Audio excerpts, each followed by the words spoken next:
सायन रुग्णालयातील fire fighting यंत्रणा पूर्णपणे कुचकावी। रुग्णालयामध्ये लावलेले शेकडो फायर एक्सटिंग्विशर एक्सपायर। 2 महिने उलटून सुद्धा रिफिल नाहीत। किशोरी पेडणेकरांकडून रुग्णालयाची पाहणी।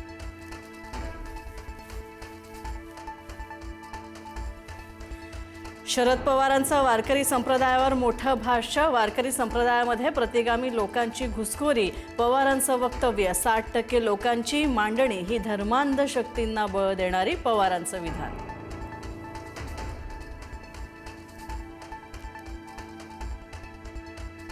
उपमुख्यमंत्री सुनेत्रा पवारांच्या जीवाला रुपाली चाकणकरांकडून धोका असल्याची बीडमधील इसमाकडून एसआयटीकडे तक्रार। तर राष्ट्रवादीचे प्रदेश उपाध्यक्ष उदयकुमार आहेर यांचाही दावा। एसआयटीकडून तक्रारीची पडताळणी होण्याची शक्यता। माझं मरण इथेच आहे। चौकशी दरम्यान भोंदूबाबा खरातची प्रतिक्रिया।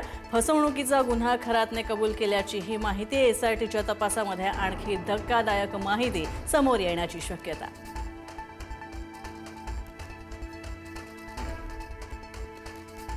भोंदू अशोक खरातच्या फसवणुकीची व्याप्ती नागपूरपर्यंत पोहोचली। नागपुरात एका महिलेनं खरातच्या नादाला लागून गमावले 2.5 कोटी रुपये। एजंट मार्फत खरातकडे महिलेची फसवणूक।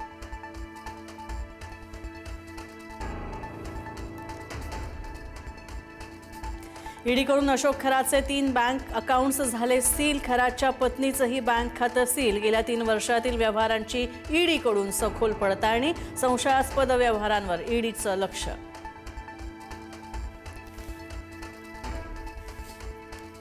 भोंदूबाबा अशोक खरात प्रकरणामध्ये नवा ट्विस्ट। खरातच्या सीएनएच दाखल केली खरातच्या विरोधात तक्रार। धार्मिक विधीच्या नावाखाली 8,76,00,000 रुपयांची फसवणूक केल्याचा आरोप।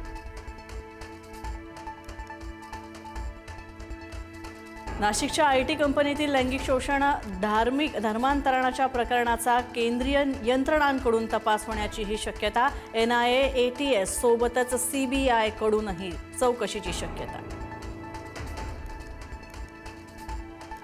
महिला अत्याचार प्रकरणातील रवींद्र एरंडेचा आणखी एक नवीन कारनामा समोर। सरकारी अधिकारी असल्याचा बनाव करून नोकरीचं आमिष दाखवत 9 तरुणींना गंडा।